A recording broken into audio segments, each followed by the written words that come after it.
तो दोस्तों आपकी मोहब्बतों को कबूल करते हुए मैंने ग्रामर पर वीडियो बनाना शुरू कर दिया है। आज की इस वीडियो में हम जानने जा रहे हैं हैज़ बीन और हैव बीन का सही इस्तेमाल। मैं टेंसेस का इस्तेमाल अपने स्टूडेंट्स को भी नहीं बताता हूँ, चाहे वो ऑफलाइन क्लास हो या ऑनलाइन क्लास हो। लिहाजा हैज़ बीन और हैव बीन का इस्तेमाल आसान भाषा में और आसान एग्जाम्पल के साथ जानने की कोशिश करते हैं। हमेशा की तरह एक छोटी सी वीडियो और वही एक आखिर तक देखने की गुजारिश। दोस्तों सबसे पहले ये जान लीजिए कि हैज़ बीन और हैव बीन कुछ अनोखे वर्ड नहीं है, बल्कि इनका हिंदी में वही मीनिंग है जो इज़ एम आर का हुआ करता है। जनरली लोग इज़ का हिंदी है समझते हैं, एम की हिंदी हूँ समझते हैं और आर की हिंदी हो या हैं समझा करते हैं। तो एक बेसिक अंडरस्टैंडिंग के लिए ये कोई बुरा आइडिया नहीं है। हैज़ बिन का भी यही मीनिंग लीजिए जो आप इज़ एम आर की हिंदी या उर्दू लिया करते हैं। अब एक एग्जाम्पल देखिए, तब आप समझेंगे कि has been have been is am are से किस तरह अलग हुआ करता है। अगर मैं कहूँ कि मैं पढ़ा रहा हूँ तो इंग्लिश होती है आई एम टीचिंग, और अगर मैं कहूँ कि मैं कल पढ़ा रहा था तो इंग्लिश होती है आई वॉज टीचिंग। दोनों सेंटेंस में बस एम और वॉज का फ़र्क है। अब इन दोनों सेंटेंस को आपस में मर्ज कर दीजिए। ध्यान दीजिए, मैं आपसे मर्ज करने की गुजारिश कर रहा हूँ, जोड़ने के लिए नहीं कह रहा हूँ। जब आप इन दोनों सेंटेंस को मर्ज करेंगे तो आपकी हिंदी होगी मैं कल से पढ़ा रहा हूँ, मैं कल से पढ़ा रहा हूँ। अब आप इस एम और वॉज की जगह हैज़ बिन या हैव बिन लगा लीजिए सब्जेक्ट के अकॉर्डिंग, तो आपका सेंटेंस होगा आई हैव बिन टीचिंग।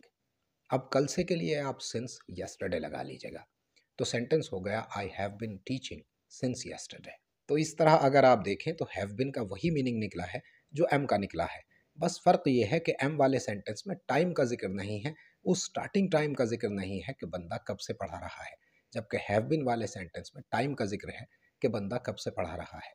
इसी तरह यूं भी कह सकते हैं कि मैं यहाँ हूँ, आई एम हियर, और अगर ये कहा जाए मैं कल यहाँ था, आई वॉज हियर।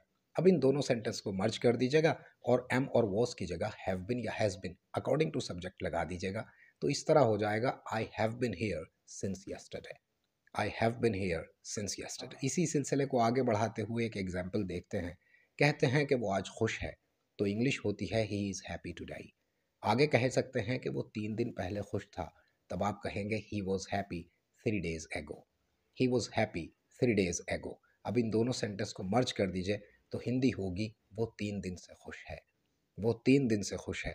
अब आपका ट्रांसलेशन होगा he has been happy for 3 days, he has been happy for 3 days। Has been और हैव बिन का फ़र्क समझ में ना आने की सबसे बड़ी बात यह होती है कि जब हैज़ बिन और हैव बिन पर बात होती है तो स्टूडेंट्स अपना सारा फोकस सिंस और फॉर के डिफरेंस पर लगा दिया करते हैं।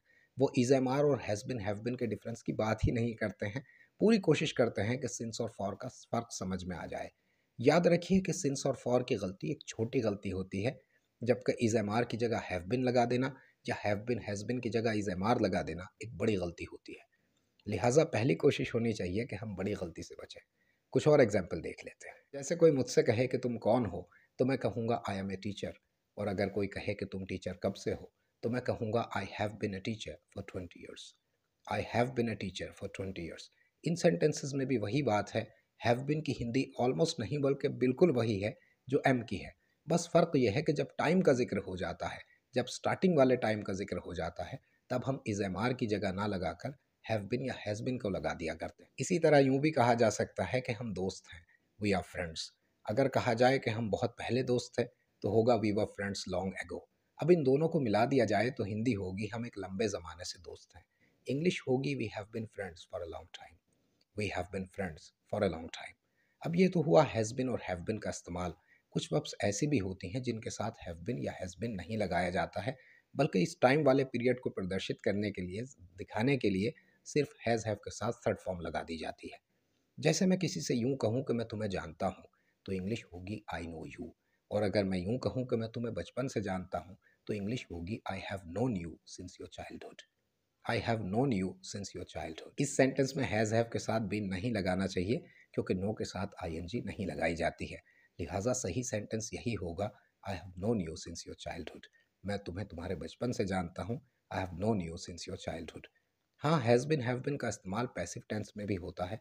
अगर आप कहेंगे तो अगली वीडियो में उस पर भी बनाकर हाजिर कर दूंगा।